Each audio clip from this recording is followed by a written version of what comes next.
Good morning, good afternoon. Look at our special guest here. There's our special guest in the show today. He's on the back of my chair here. I don't know how long he'll hang, but his name is Moshe. He says, hello, everybody. Good morning, good afternoon, good evening. My name is Quinn Jacobson, and this is what we call the Studio Q show live. Whenever you're watching it, wherever you're watching it, welcome, welcome, welcome. Jeffrey says, hello, Moshe. Moshe. He doesn't even want to look at the camera. He's camera shy. Hello, Craig. Good to see you. Boguslaw, Kagi, Tony, by the way, huh? And Jeffrey, welcome to the room. I appreciate you guys being in here. We've got something interesting today. This is going to be another episode on Collodio-albumin from Mr. James Mudd. It's interesting, and I encourage you to read his book. He's got some funny. He's got an interesting way of writing, number one. And number two, he's got some pretty good, solid recipe and methodology for this process. And I'm totally excited to do this, try this process out. So let's jump right into this thing and get going. We got some people coming in on YouTube and all that good stuff. Let me share this screen over here. And we will do our thing. View, let's present that. So, wow, last show in October of 2021. I say this every week. I know it's crazy, but man, time's fluttering by. Today, hey, Moshe, today we've got, right after the show, we're heading to one of the nearest bigger towns, and we're going to be hanging some drywall in the darkroom today. So that's kind of exciting, but man, time is fluttering by. October 30th. Welcome, welcome, everyone. So again, we're going to go over the Collodio-albumin process, making negatives, a reading from James Mudd's book, the Collodio-albumin process, hints on composition and other papers, London, 1866. Well established. I'm going to show you some literature that I found that's very interesting. I think you'll enjoy it. News and social media, not much happening there. I'll show you a couple of things that I'm doing and update you on that. Then recommended reading, recommended watching or listening. So let's do this. First off, on my blog, for those of you that don't visit my blog is at studioq.com/blog. This is what I posted a few days ago about my photographic experiments. I've got 9 of them up here, and every one of them has a link to the video, corresponding video, and the date. And the next slide I'm going to show you, I've done some modification on my YouTube channel. So, hey, Steve Wilson and Thilo, welcome, welcome. Good to see you guys in here. So these are experiments 1 through 9 that I'm going to run. Today is James Mudd's Collodio-albumin on glass. I'm going to run each of these processes, and this will be my log on my blog that I do in my darkroom. You'll be able to see it. I'll show some clips of it here in the weekend on the Saturday show and go through the process. Again, my goal is looking for this ultimate negative making process for this project that I'm going to do. Like I said, I'll be working on it pretty much full time once I get up and going. And I'm getting real close. I got the electrical in the dark room. All that's functioning. It's all framed in. We're putting drywall today. So I don't want to put a timeline on it because I don't really know, but it's very shortly. But if you're interested, you can follow that. That's what I'm going to be doing. Everything from Sutton's iodizer, negative method 1, bromo iodizing method 2, albumin printing with Sutton with the method number 1 negatives, dry plate processes, tannin and gum arabic with Sutton stuff, Charles Long's albumin on glass, Towler's albumin on glass in the photographic news we covered. I'm going to do those. And then I'm going to start with Montcoven's Collodio-albumin on glass, Matt's Collodio-albumin on glass, and finally Mudd's Collodio-albumin on glass. I have great expectations for these. Another thing too, a lot of you are watching this on YouTube right now or via YouTube, or watch it later on YouTube. What I've done is I've spent some time, not that I have it, but people were writing me and saying, I can't find these videos, this and that and the other. So I went through and I edited all the titles. I thought YouTube would capture the description, and I've got everything in the description of the video. But now you can go in general YouTube and search. If you go in right now and search Collodio-albumin process, my videos will come up on a search. So I've tried to make those more accessible rather than just the date. I should have titled them before, but I went through and there's, there's 200 plus videos up there, but now you can search them. And if you want to look for something, you can, because I know we've covered a lot of material on this show for sure. So that is the other item I wanted to talk about. So let's jump right into the collodio-albumin. You guys have seen this before. You know what it is. It's a double binder. It's a layer of salted, sensitized, washed collodion. Then it's an iodized albumin put on top of that, dried, and then sensitized one more time and dried and then used. We've read this before.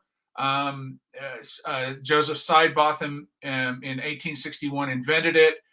This book of MUDs is 1866. And Tony commented here last week about measurements. I just want to point this out. This is my assumption. Yes, imperial versus U.S. met versus metrics are all a little different. The main thing is you're going to want to experiment and look for these. They're not always going to be exactly what they say they are in the description anyway. You're going to manipulate them a little bit. There is a slight difference from 28.4 mils to 29.57 mils, British ounce, US ounce. Grains to grams are the same, minims to milliliters, drachma or grams to milliliters. It's pretty much all the same. But just FYI, and Tony made it, it was a good one, a good comment. I just wanted to clarify that and make sure you understood that. These have a lot of latitude in them a lot of times. You're not going to find exactly what they say it is. You're going to up or down, this sideways, left, right, whatever. So you're going to adjust them accordingly, just like everything in wet plate, right?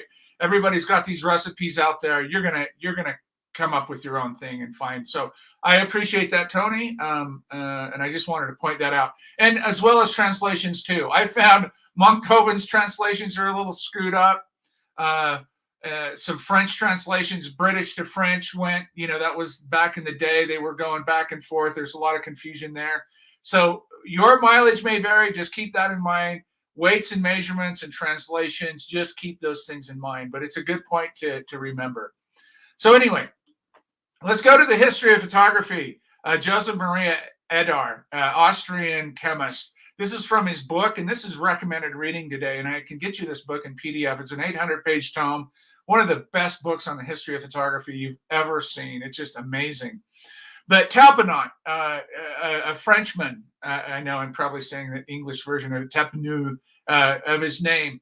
He's the guy that really kind of perfected this collodio-albumin process. But Edar's got a great dry process chapter in his book, and you should read this. But Tapenot's process consisted of washing the collodion film after it had been sensitized in the silver nitrate bath, coating it with albumin, and drying it. The plates were once more dipped in the silver bath, dried again, and lasted for several weeks. Tapenot published his Collodio-albumin process at the end of 1855 and exhibited the first specimens of his work, which attracted attention and admiration on account of the fine quality and the image obtained. Now, keep in mind what collodion was active here, right? Just remember this. Other examples of the process were exhibited at the London Exposition in 1862 as objects of interest.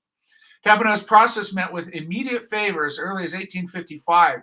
It placed in the hands of experienced photographers a practical method for obtaining good results and simplified outdoor photography.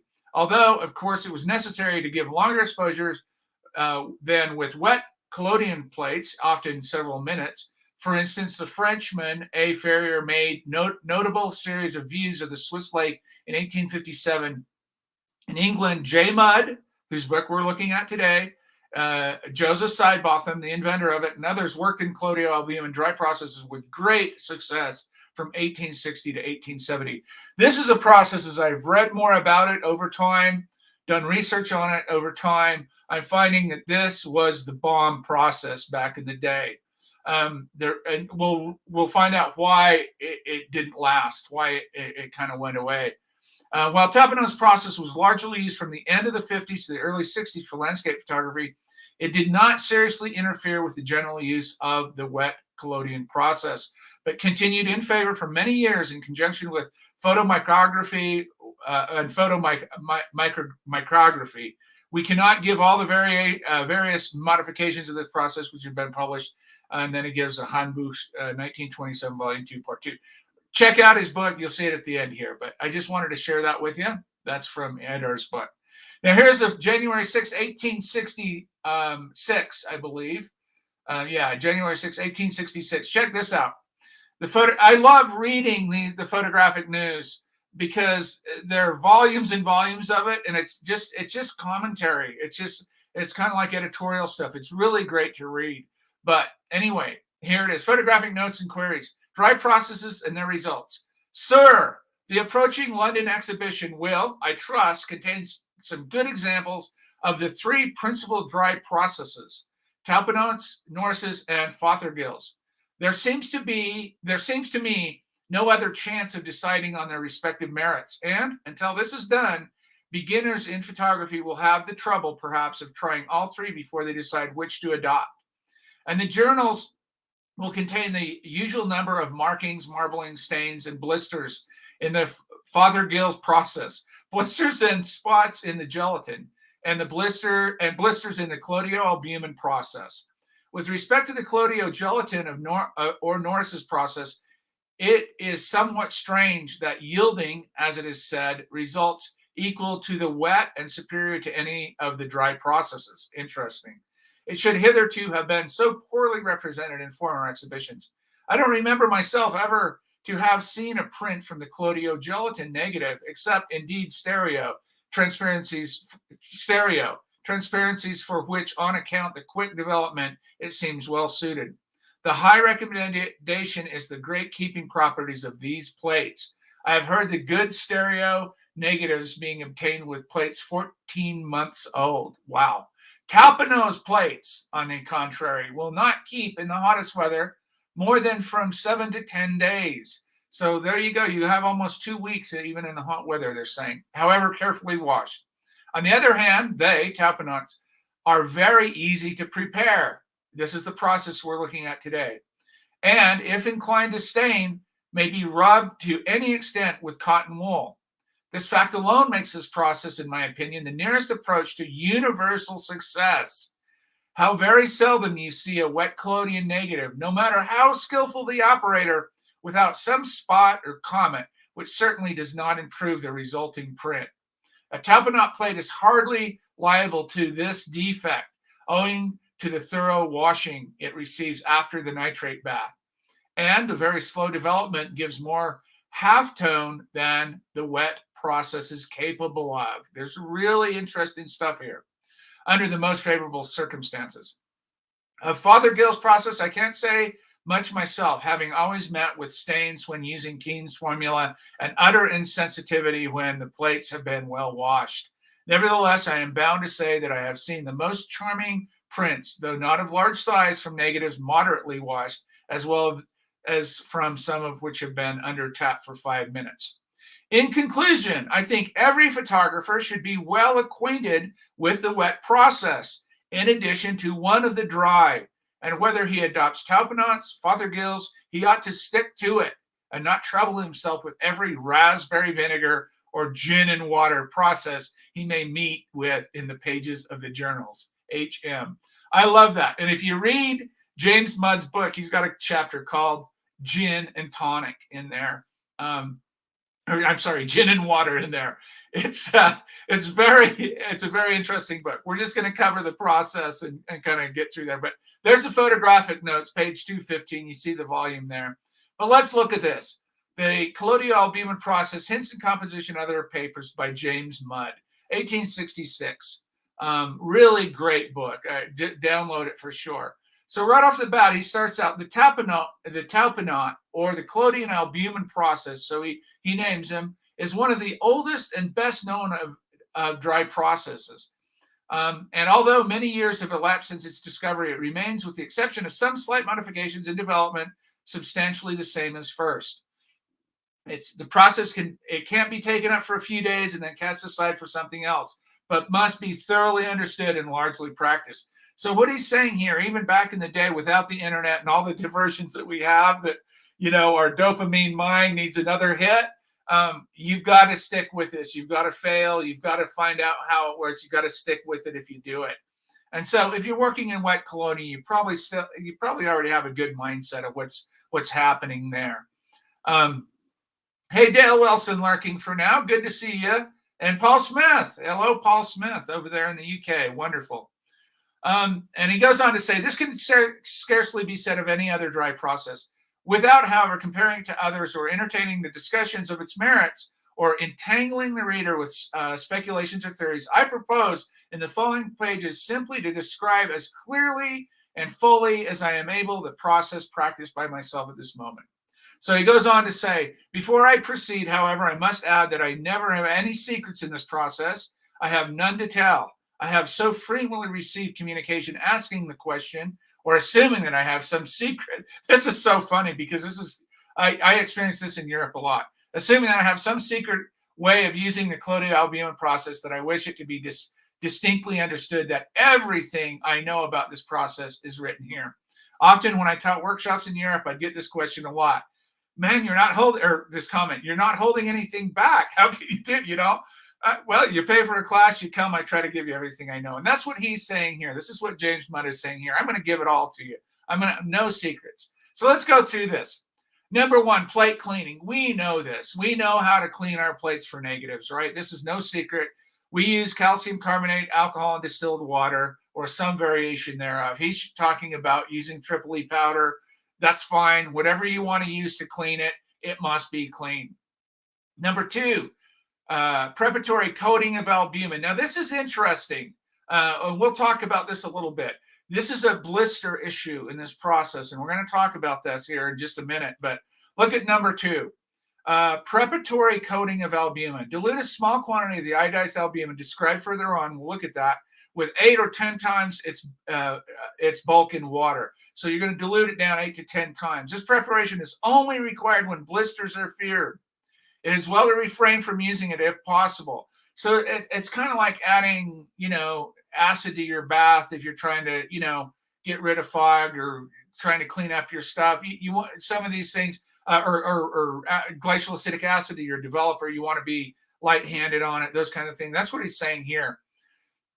From using it, if possible, as the danger of specks and dust increases with every additional coating a plate receives. So he's saying there's a real risk. You do this preparatory, it's like albuminizing a plate is basically what he's talking about to prevent blistering. So if you don't have blistering, don't do this. But that's the bottom line of it. And you can read on about that. But we're going to go ahead and jump right into the collodion. So number three, as I have hitherto not made my own collodion, I cannot give a formula for making it.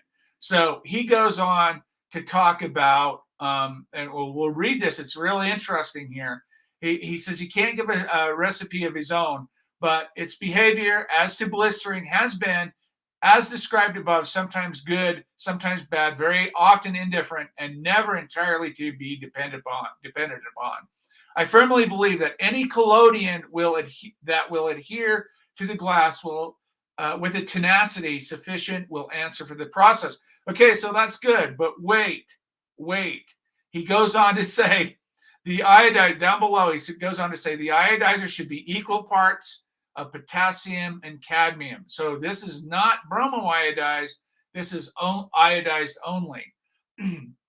So the formula here that I'm giving here, the 250 mil collodion, 120 plain USP collodion, 80 mils ether, 50 mils alcohol. Why is that?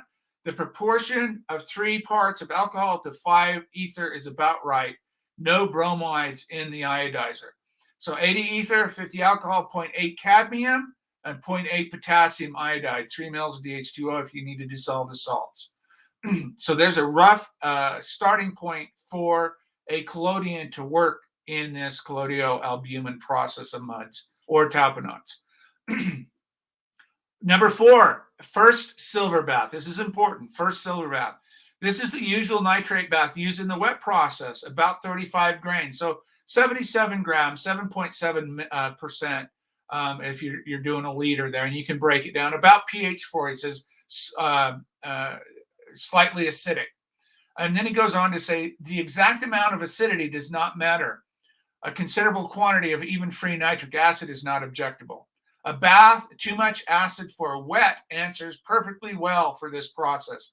Very interesting there as well too. So, you could have a pH 3, pH 4, like a good positive bath, but 35 grain, 7.7%. So we're not talking a big 9 or 10%, 45 or 50 grain bath. The bath I am now using was made some years ago, has never been doctored, scarcely noticed except to filter sometimes and keep up to strength, and has never been out of order. So long, indeed, as it produces the iodide of silver on the plate, it seems to have done all that is required. Other conditions are unimportant. So he goes on to, he's kind of making this, he's implying that he's loosey-goosey with this silver bath. Like, if it's going to convert those salts to AGI, we're good. Forget about everything else, right? So let's go on to the iodized albumin, number 5. Whites of eggs. So one large egg, the albumin or the whites of it is about an ounce, right? So we're talking 10 eggs is about 280 milliliters, 280, 290 milliliters, somewhere in there. Water, this is again, we're going to go to the British translation of ounces. 2.5 ounces is 71 milliliters versus 74 milliliters if you were doing US translations. Potassium iodide, 3.2, and potassium bromide, 0.65, and 7.4 mils of liquid ammonia. I have a half a gallon of pure liquid ammonia sitting in my mailbox right now. I need to pick up today, by the way. So there's your iodized albumin for your egg, your iodized albumin, your egg whites, water, potassium iodide, potassium bromide. Interesting that bromides are used here and not in the collodion. So he says, dissolve the salts in the water, add the ammonia when dissolved. Then mix the whole of the albumin, beat up to a froth like we normally do. They can't be beaten too much. And the ammonia is to make it keep. So the ammonia acts as a preservative in this case. Just FYI. Let's go on to number 6, the acetonitric bath. The bath is the same as the former one, but much more acid. Look at this one. 30 grain bath, which is about 6.5% or 65 grams to the liter. 62 mils of glacial acetic acid. That's jacking it up there. He's not kidding about that. This bath becomes discolored by use. Now, for those of you that have used done albumin printing and you float your paper on the silver bath, that turns red. The egg whites have a reaction with that. He's going to talk about this here. The bath becomes discolored by use. After a series of plates have been immersed, it shortly assumes a reddish color and should be poured back and after use into a bottle containing kaolin or china clay, well shaken and allowed to settle. I got a box. In my shelf in my studio right now, I got about, I don't know, a kilo of it still left. Doesn't take much. Shake it up. It settles down hard. You can decant it off. It cleans. I use it for albumin stuff. It cleans it up really nice. I can vouch for that right there. When watered again, pour off carefully, clear solution, or decant it, not disturbing the sediment. Of course, the quantity of bath should be large enough to allow considerable portion to remain in the clay or kaolin. The acid evaporates a good deal and requires, especially in hot weather, when used frequently, an additional drop or two each ounce of solution. The silver does not want strengthening as it dilutes. This salt is very small indeed by use. So you're not going to use a lot of silver out of that. Number 7, developing solution. Look at this, pyrogallic acid. The developer is 4.4 grams of pyro. 1 gram of citric acid is the restrainer in 1,000 mils of DH2O. You can break that down to any quantity you want. I like to work in 1,000 mils. It's metrics easy for my head to work that way. Citric acid. Now, check this out. There's 3 components he talks about additionally here.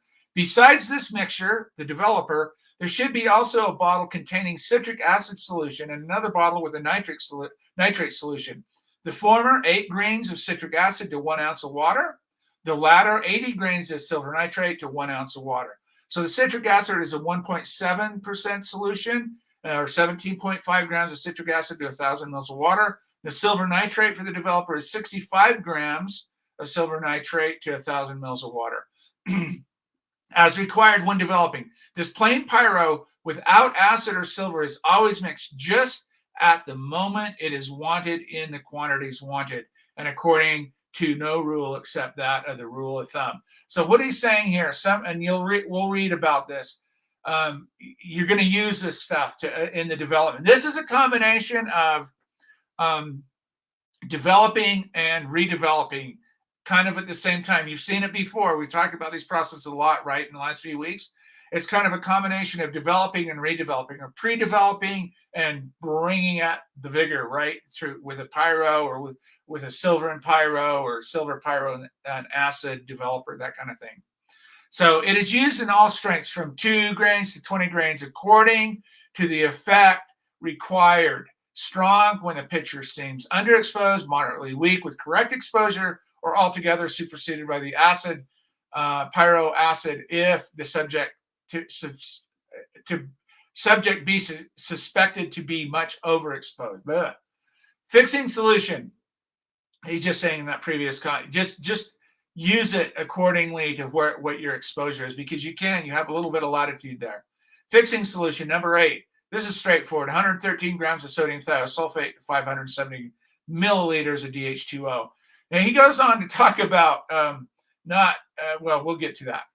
When dissolved, add a few drops of acetic acid. This is in your fix. This will turn the solution milky, but it does not require filtering. Some samples of hypo are alkaline or basic, right? They're high pH, like pH 11 or 12, 13. The solution in this state produces blistering of the film. So a high pH or a basic or alkaline fix can cause blistering in this process. And he's talking about adding a few drops of acetic acid into your hypo fix to prevent blistering. If you're high, I haven't ever checked my pH of my sodium thiosulfate, so I don't really know. Even when no blisters have previously appeared. So the solution in this state produces blistering of the film, even when no blisters have previously appeared. Sometimes it is so bad the film is drawn in wrinkles all over the plate. Woo! When the bath is slightly acid, this never occurs. So you might want to acidify the sodium thiosulfate bath. We don't know yet. We're going to find out. Water. This is where I've taken issue with him. Water. Distilled water is not necessary in any stage of this process. Well, here's my problem with that. Anytime you're dealing with silver nitrate, we know what mineralized tap water does to silver nitrate. So it binds up and produces silver chloride, right? So water supplied by the companies of Town City, clean rainwater or spring water may be used. He says the Manchester water at the time supply has served it for every purpose in my laboratory for years. So, well, good for him. That's great. But I recommend distilled water. Just, you're going to go through all this. I recommend using distilled water. Now, I described the preparation of a plate. It has to go through the following: cleaning, collodionizing, sensitizing, washing, iodide bath, albuminizing, drying, sensitizing, and washing. So I'm going to skip that. You can read about that, but I'm going to skip over to page 8 here at the bottom. Take a weak albumin solution, number 2. Remember number 2 over here. We're talking about this right here. This is the weak solution he's talking about, number 2. I know it's hard to keep these numbers together. Take the weak solution, albumin solution, number 2, holding the plate on a holder, pour a little along one edge as one does, not flow like collodion. Spread it over the surface with a clean rod. Now let it drain from one corner and dry. There's nothing better than draining the plate of the size I am now supposing, say 10 by 8 inches, than a common glass tumbler. The lower corner rests in a vessel and drains squalts. The upper one is leaned against the wall. Finish coating the batch of plates with the albumin before proceeding to the next step. So if you're worried about blisters, this is what we're talking about: a week, 8 to 10 times its bulk in that iodized albumin. Break that down and flow it like this. I'm gonna forego that when I do my first test and see. I will check the pH of my fix. I'll see. I'm just going to run all my test plates are going to be half plates, so I'll be able to work. I'll be able to do several half plates. My actual work will be whole plate. But now, collodionize the plate. Let the collodion set well before placing it in the silver bath. We know how to do that, right? When it's ready, immerse the bath. Number 4, the usual length of time for ordinary wet plates. So we're talking 2 to 5 minutes, depending on the weather and all that stuff. When removed from the bath, drain into tumbler for a minute or two, just to save the silver. We let it drain back in the tank. We don't worry about that too much, which would be wasted in a subsequent washing. Now, put the plate into a dish of water and move it about.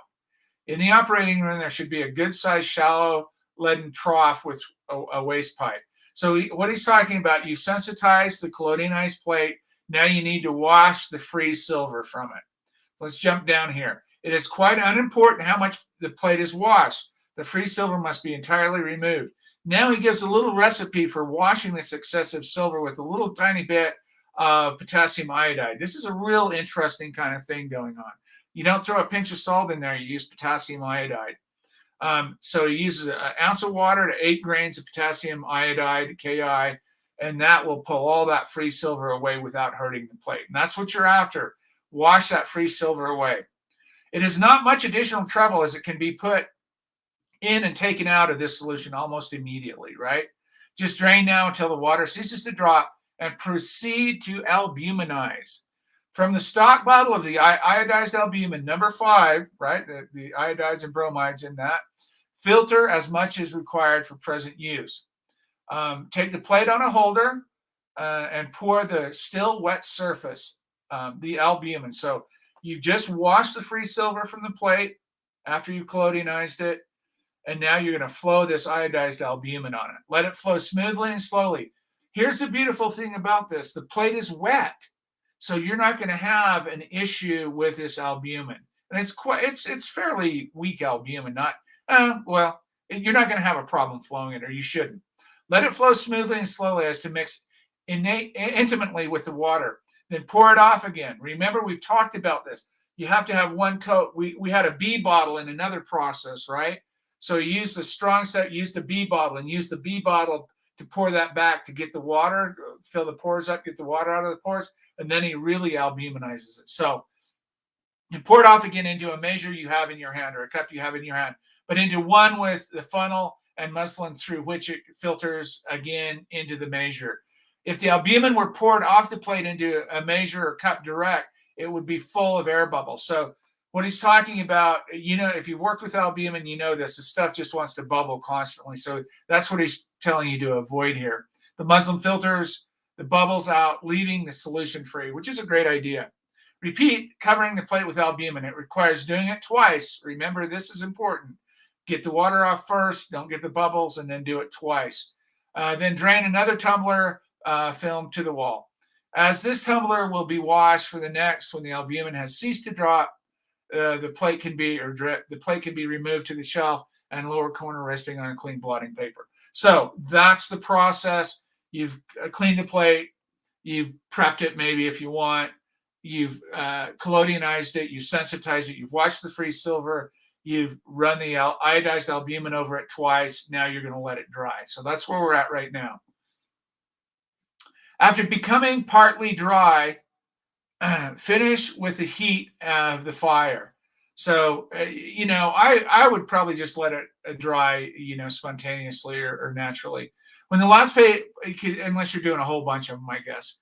When the last plate in the batch of has been albuminized, the windows may be thrown open. The white light admitted for the plates are now not sensitive. They should be stored away in a clean groove box where they can remain till wanted. In this state, they will keep any length of time. And we just read that in the Photographic News, that these will keep a long time. The 10 to 14 days or 8 to 10 days were after they were sensitized. This is the next step, right? If plates can't keep so well, then some persons might propose to themselves the plan of preparing as many during the winter months as you'd serve them for the summer. I do not recommend this, however.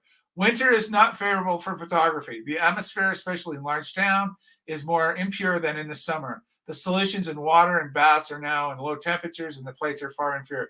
So keep in mind, 1866, all the wood burners, all the coal, everything in the air. We have inversions in the winter. Good point. Not really so applicable to us today, but I love how he goes on. You can read this in detail on your own. But before making the plate sensitive for use, the operating room should be darkened by drawing down the yellow blinds. Then the plate and air in it to the fire to drive off any moisture. So he's talking about if you're in a humid area, you want to make sure that plate is dry. Maybe you want to use a hairdryer at this point. If your room isn't dirty and you're not going to kick up a bunch of dust, use a hairdryer and make sure it is dry, or get a dehumidifier. Dip it in one sweep without stoppage into the silver bath, number 6, where it may remain 1 minute or 5 or 10. Wow. that's kind of free and open, right? 1, 5, 10, whatever, right? I love that. Mine usually remain in the bath not more than 1 minute. After draining a minute or two, wash the two dishes with running water, and then profusely by the water trees. Basically, he's saying, wash this plate. It's impossible to wash it too much.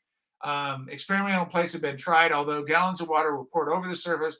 The sensitivity remained equal to that of the plates treated more moderately. So, minute, 2 minutes in the silver bath, pull it out and wash it. Drain in a tumbler and dry on blotting paper. Artificial heat must not be employed unless the plates are to be used very soon. So what he's talking about, heat would cause a decomposition in a few days. So heat, kind of like food. Think about food. You don't want to heat your uncooked meat up and then kind of leave it out in the sun, so to speak. That's going to exacerbate some bacteria growth, but they'll decompose in a few days. They will dry themselves in about 10 minutes.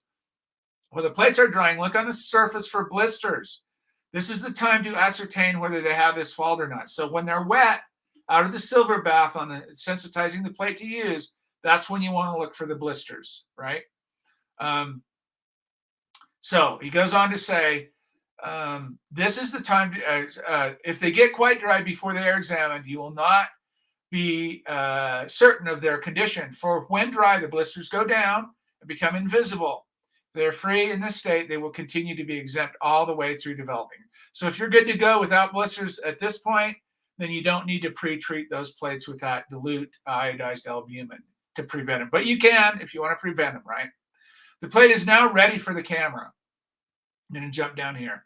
So I say that with the newer plates are better, although he goes on to about sensitivity, but little perceptible differences observed for the first week. So in essence, after you do this, you got a week. You've got a week to work with them, which is real, and that's completely safe. And that's even in the summertime. So that's really terrific. I may here remark that the image after exposure does not gradually disappear as in some dry processes. Remember that. Supposing one plate to have been exposed 14 days, right? 14 days. So it's 14 days later before development, and another only 1 day, the first would develop quite as well as the last. So no difference there. He goes on to talk about, he goes into detail here. You can read that on your own. I'm going to jump to page 15. And now a word about exposure. For plates 11 by 9 with a single lens, a Labur 14.5-inch focus, and a 1/2-inch stop. So here we're going to get specific here.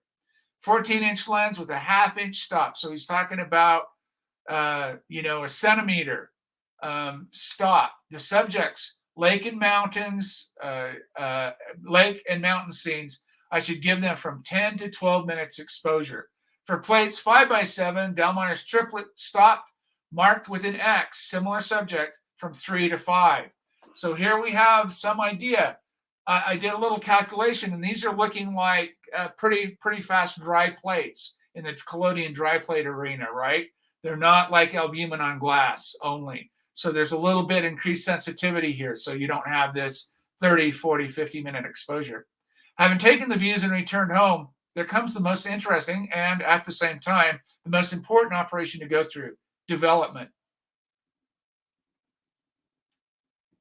Before beginning, however, make all clean and tidy again in the darkroom. Wash out some measures for developing. So wash out some cups for your developing. See this solution.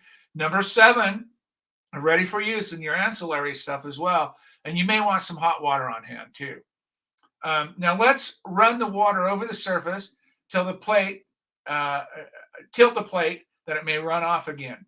So what he's talking about, you have your plates in your plate holders or whatever, however you're having, they're exposed, right? Sensitive. You're in your dark room, it's clean and tidy. the first thing you want to do is run some water over them. Run it off.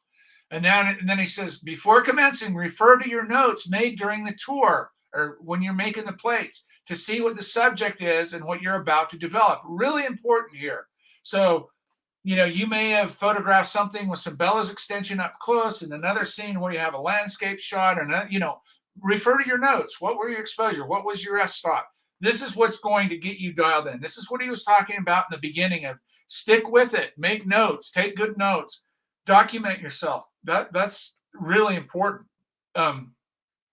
Refer to your notes made during the tour. See what the subject you're about to develop, what exposures it had, and so on. This will guide you as to the treatment the plate should receive. This is where those ancillary things come in, the citric acid, the silver nitrate, and the pyro. That's where this comes into play a lot. Take a small quantity of the dry pyro from the bottle, say 2 grains. Put it in a clean cup and then add about an ounce of water. So 2 grains, not very much, right? The pyrogallic acid will dissolve immediately. It needs no filtering, but can be poured out at once on the plate. Pour off and on repeatedly.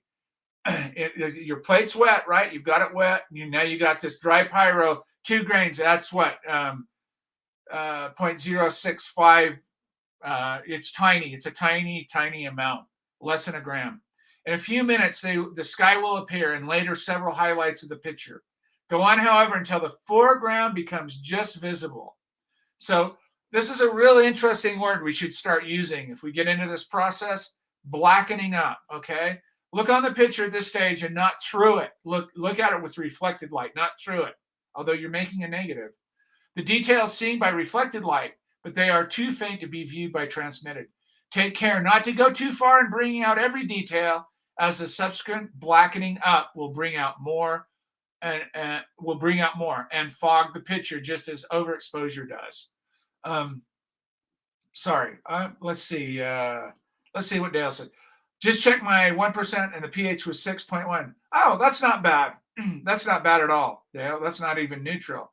That's, I would say, slightly acidic, but 1% hypo. Yeah, and water's pH 7, so that makes sense. Interesting. Edit that. Oh, 10%. Okay, there you go. 10%. Okay, there you go. Okay, 10% for Prince. So pH 6. Thank you for that. Okay, that's interesting. I don't think we'd have blistering on this, to be honest with you. I think a lot of these compounds were manufactured differently back in the day, so that's why they have to put these notes in it. We have to kind of filter through them and see where we're at today, Can you discuss the developing leveling stand a bit? Yes, Steve, that's a great comment. All these old boys, keep in mind they didn't wear gloves. By the way, they had no rubber gloves. So a lot of times, if you've seen the daguerreotype gilding stands, a lot of times it have collodion stands, and then whatever size plate that have little, just a stand where you can put your plate and nice and level and run. Keep your solutions on. They were very tidy. They didn't have waste like we do now. So they were very tidy. They wanted to keep developer on the plate in this case as much as possible. I like to cover the plate, let a little bit drip and catch it in my cup. If you've ever done a workshop with me, Jeffrey has, he knows, we run it over, we catch a little bit because that's silver in there when we're doing wet collodion. But the stands kind of suffice for both levelness, covering the plate tidy, keeping your compounds in check about how much you use, et cetera, et cetera. But that's a good question. And you'll read all the time, put it on your leveling stand, put it on your leveling stand. They didn't do hand developing or tray develop. Well, they did some tray developing, but leveling stand was a big thing.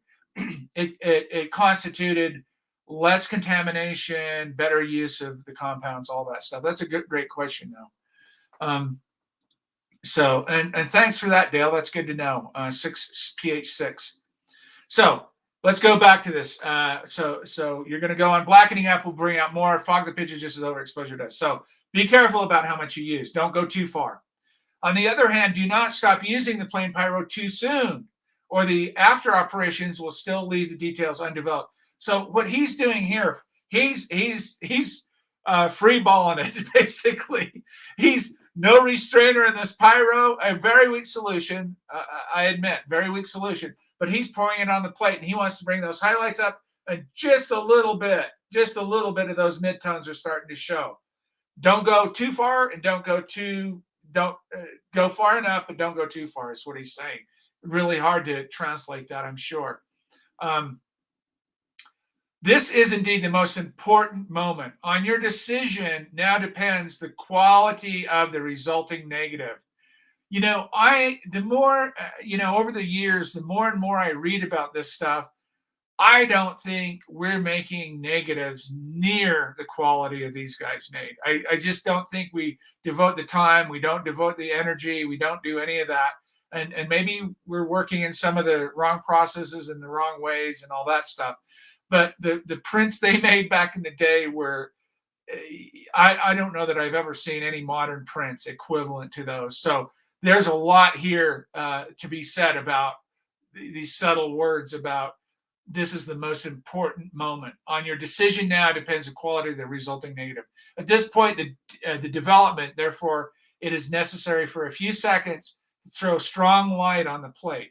Now, if you know about redeveloping, we rehalogenate the plate with some iodine, diluted iodine, a wet collodion negative, and that resensitizes to some degree that silver, that pure metallic silver on the plate. Then we let some UV hit it. That's what he's doing here. So he says just a few seconds, throw strong light on the plate, so some daylight. That exact state of the development image may be known. So you can look at it, you can get that UV on it. To do this, either draw the yellow curtain, the blind, or if it's at night, take the place close up to a candle or near a gaslight. That's not going to do it, but he's literally saying doing it by sunlight. And survey it carefully. As a guide to judge the condition for blackening up, it may be said that all the details must not be visible. So if you kind of get his clue here, you're looking for this in-between thing, this good start of the negative, but not everything's developed. You don't want to do that with just the plain pyro. There must be a considerable amount amongst the brown image of clear yellow iodide film. We know what that looks like. To all appearances, unaltered. It will require much practice to judge this rightly. Arrived at this point, however, when the plain pyro has produced the development necessary, take an ounce of the acid pyro from the bottle and 2 or 3 drops of the silver solution, pour it on the plate, and now begin to watch the picture by looking through it as a warm brown image appears, as a warm brown image produced by the plain pyro will give place gradually to more deep and intensified details. So now we're going to start building the image. So think about it as a trace with the pyro, and now we're going to start building the image with the acidified pyro and the silver, kind of a redevelopment, if you will, again. The developing solution will turn red, but if clear, go on with it. If muddy, make a fresh solution with more acid. So it starts reducing, you need to restrain it. Get rid of it if it goes muddy. At this stage, examine the plate to see if there are any deposits of dirt on the surface. If so, run the water over. So keep your plate clean, is what he's saying here. After washing, go on with the development, perhaps this time using double the quantity of silver and more acid. Pour on and off continually, never allowing the solution to rest long on the surface. The picture will go on deepening. If it should be tedious, intensifying slowly, add some dry pyro to the 2-grain solution in the measure, add a little more silver and acid. This will give it more vigor. So what he's saying, if it's coming slowly, punch it up. You've got latitude here. You're in control of this. Punch it up, make it work. As the blackening approaches the proper point, it is well to stop, wash the plate, and study it at leisure. Study it leisurely. Or take your time. Look at it. See if you want more. Check it out. It is not easy to determine when the right depth is attained. A depth that will give good at once a print brilliant, yet soft and full of detail. So you're going to have to dial this in. This is what I'm looking forward to doing. Do not judge by the sky as a rule. The sky as well-developed picture will not be black when finished. So he goes on to talk about that a little bit. But what he's saying here is you're going to have to run some experiments, take good notes, and print from these to see where you're at. That's really what he's saying. So let's jump down here. He's going on to talk about, you can read about restraining and the silver and when the plates are old and all that stuff. But when development is finished, fix in hypo, solution number 8. either in a flat dish or a perpendicular after the iodide has disappeared. Wash well under a towel. There's no danger in all these washings of injury to the film. It is firm, hard, and horny. Before drying, it is well to give a final cleaning with wool.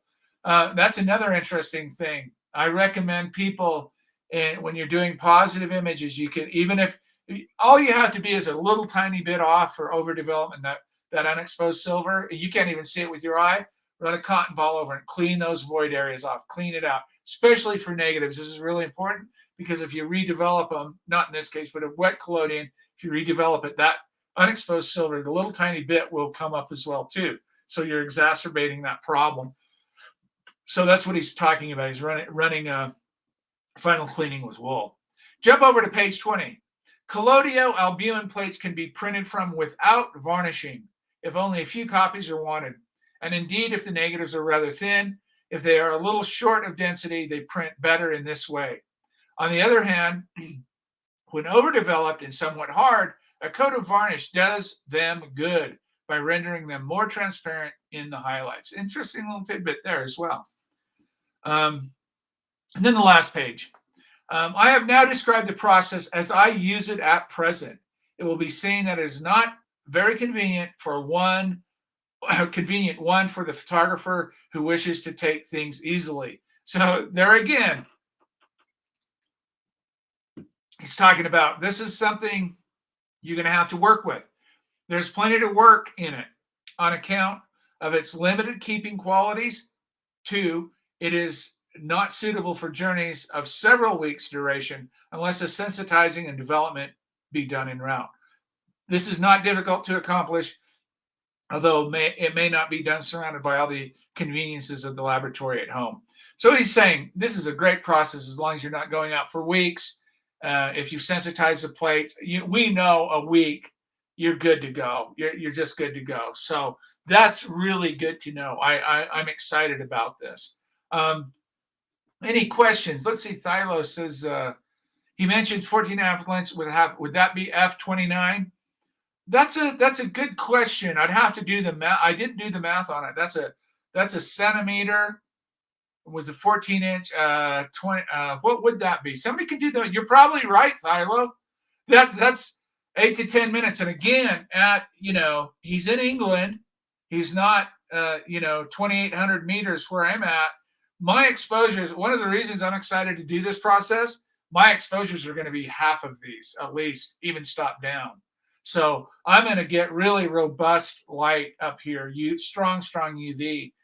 This is negative making country right here. This is William Henry Jackson stuff, right? So somebody can do the math on that. I'm terrible at public math, but that sounds probably about right. Divide the focal length and by size of aperture. How would we know? How we know if the alcohol we used were denatured or not? Mini photon. It would say if it has an inhibitor. If you can drink the alcohol, it's not denatured. If you can't drink the alcohol, it's denatured. It has something in it that's going to prevent you from drinking it. That's usually how we tell what the difference between denatured alcohol and not non-denatured alcohol. This right here is drinkable alcohol. This is Everclear. This is what's quite popular in the U.S. I go into the liquor store. And I get a couple of these. They say, "Oh my God!" They think I have a drinking problem. And I said, "No, I have a photo problem. I don't have a drinking problem." So that's drinkable alcohol you get from a liquor store, packy store, Class 6 store, whatever you call them. So let's see. Do we have anything else here? Wonderful. I'm really excited. Again, you can look at my photographic experiment list and see. I'm going to do all these. I don't know what order I'll do them in. I'll get excited about something and take off on it and go on a tangent. But I'm going to get actually, there's more than 9. There's some ancillary stuff. There's really 10. I just put it as a paragraph at the bottom. I'm going to do the resensitizing the plate for sensitivity of Sutton's. I'm going to do some gelatin development tests. There's all kinds of little things through the videos that I'm going to try. Hey, Steve, this is the first time I've seen in-depth description of developing technique as I'm struggling a bit with getting enough density on my collodion dry plates. Absolutely, yes, Steve. Yeah. I've done quite a bit of dry collodion stuff, and it's great. But wet collodion always kind of took precedence for me. But my situation's changed now, and people were wondering, why are you so tripped about dry plate stuff? Well, I want something beyond dry collodion, and so albumin on glass. We looked at Charles Long and Towers in the Photographic News, just albumin on glass, really super long exposures there, and I'll do those experiments. But this Collodio-albumin on glass will give me the ability, and today I ordered 2 more holders from Chamonix, so I'll have 4 holders, whole plate, and whatever size I want, to take out 4 plates at a time with me to travel around. And that's all I want to do. I want to do 4 plates at a time, test them, take notes. I don't want to get overwhelmed. I don't need to pack 10 plates up, but and work on my project, because I'm going to be going places that aren't going to be accessible normally to carry a dark box with me and set up, and weather conditions. I can get out and just a camera and a few holders, I can do quite a bit. So if this process produces the negative that I think it will, if I devote my time to it, in the words of Mr. Mudd, don't take it lightly. And I believe him. I do believe him. I think I can produce some really exquisite stuff. This got me thinking also too, I know nobody asked about this, but I'll tell you, this got me thinking too, I'm going to do my glass oil plates for my project, which I absolutely love. But I got thinking, I'm going to take a bookmaking class, and I want to make some leather bound books and tip in some whole plate albumin or salt or whatever these processes lend themselves to, and do a book. I want to do at least one before I die of this work. And I think some of these processes will produce negatives that would be worthy of doing something like that. Yes, I have. That is a great consideration. But here's my problem. What do I do with the exposed whole plate at that point, right? I need something, a changing bag with a great big box in it that's light tight. I have thought about that, Dale. It's a good point. I would love to be able to go out and prepare 10 or 15 plates and spend the day and expose them all, and do that kind of thing. But to be honest with you, I think I'm going to take little tiny bites of this project. So it'll probably take me a half an hour to drive to a certain location, certain time of day, certain time of year. Do 4 plates will tell me where I'm at, especially since I'm going to be doing them on testing here at the same altitude on half plates by my laboratory, by my studio, my darkroom, that I can just manipulate, walk in and walk out real quick and be able to see what I'm getting. It's not going to change. I'm going to be making these plates all at the same altitude, same light, same areas, that kind of thing. So I'll be able to get these things down with the optic and the size of plate, and I'm going to use pretty much 2 different optics and then go from there. Oh, Tony said, just check 287 millimeter, 12 millimeter wide. Is f/22. So yeah. Oh, 385, not 385. Okay. That's about, okay. So f/22, there you go. That sounds about right. Yeah. Yeah. Thank you for doing that, Tony. I appreciate that. So Thilo, you're pretty dang close there. Close enough for us. Yeah. So f/22, 8 to 10 minutes at elevate at pretty much sea level, maybe 200 or 300 feet, right? And that's a scene. So 8 to 10 minutes. So that's far, far faster than dry collodion. Well, not exception Sutton's with a gum arabic in the tannin, right? Mixed, that kind of thing. Now we're talking wet collodion speeds. But so yeah, I think it's an exciting thing. I agree with the Photographic News. I think if you haven't tried some of these dry processes and you're wanting to do this landscape type of work or outdoor work, and you have problems getting a dark room or a dark box there, or whatever it is, to employ, as they said in the 19th century, try some of these processes out, experiment, see what they produce. I'm fully confident that this collodio-albumin process and or albumin on glass, which will be probably twice as long as exposure or close to it, will produce some outstanding prints. Whatever variety you want. And they surely, I read over and over again about these exhibitions in London and the surrounding areas about these exquisite prints from these processes. So I'm really excited to try that and do that. So, okay, so here it is, recommended reading.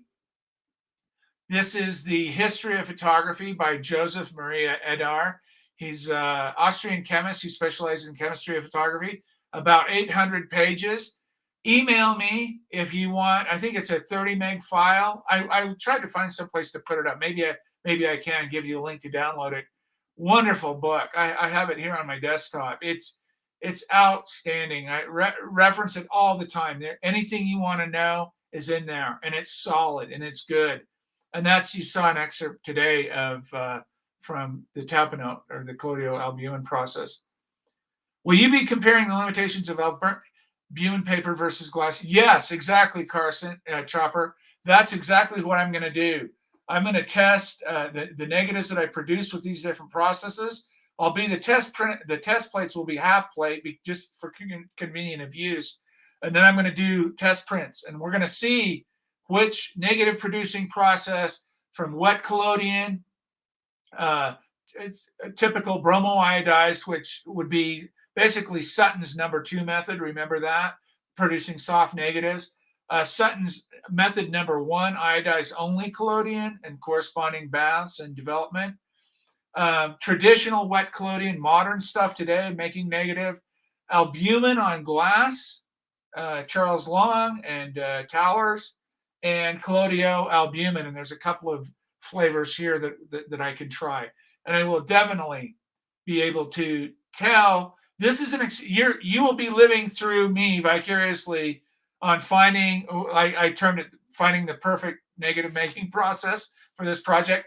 That's what I'm going to do. This isn't just to do it. This is in search of the negative that I want to make these cultural modified trees, these rock formations, these sacred mountain sites of the Ute Indians. This is what I'm after. This is the negative making process to do that with. And I want something that will produce fine prints and wonderful oil prints and everything in between. So I just want to get my handle on it and figure out what works best. So wonderful stuff, really good stuff. If you don't have this book, get it. You can find it. You can search it. I have it though. If you can't find it, email me and I'll send it to you. I think it's let's see, how big is it? Get info. It is a PDF that is 27.3 megs, 800 pages. Wonderful book. Must have book. If I could afford a hard copy of it, I'd get it. I found one a while back. I think it was $700 or $800 for it. We looked at Jeffrey sent last week Deanna Arbus's statue in Central Park. If you haven't seen this documentary, Masters of Photography, Deanna Arbus, it's a 1972 documentary. That's her daughter. Go watch it on YouTube. That's just it's there. You can search it under Masters of Photography. Great documentary on Deanna Arbus's life and work. Basically, this is like the year she died or the year after she committed suicide. It may have been the same, produced in the same time frame. Really good documentary on her work. If you're interested in that. It's too long to play. It's 30 minutes. I'm not going to play any of it here, but check it out. Watch it. I've watched it a couple of times. That is all I have today, ladies and gentlemen. It is 11:04 a.m. Mountain Standard Time. I'm on my way to go get a drywall lift so I can do my ceiling in my darkroom this afternoon, rent that for a day. I'll keep you posted next week on we should have a pretty good update next week on the drywall situation or darkroom situation. And again, if you're interested in seeing what tests I'm running, keep your eye out. In the next week or two, I'm going to be starting these things, and hopefully weather holds. I'll just continue on through. If I can't do something photographically a week, I'll find. I wanted to get into some printing processes, so that's probably what we'll look at next. If you have any ideas or you want to look at something specific, email me, contact me, and we'll look at that. I wanted to reiterate again, maybe go over Sutton's process again, albumin printing, look at O'Reilly salt and albumin, look at some of these, the colloidal chloride, look at some of these printing processes that we can put to use with some of these negative making processes that would be interesting. Sorry, let's see. Oh, I appreciate it, Jeffrey and Boguslav. Thank you. Many thanks. Oh, absolutely, Tony. Another thank you. I appreciate wonderful comments. Thank you, ladies and gentlemen. Stay healthy, stay happy, keep active, keep your mind going. Think about all this good photo stuff. We're obsessed. We love it. We're going to get in here and start getting the darkroom and start doing this stuff, and I'll share it with you and see what happens. I'll see you next week, Saturday, November something or another, for another edition of this show. So thank you. Have a great weekend. Have a great week. We'll see you next time. Bye-bye.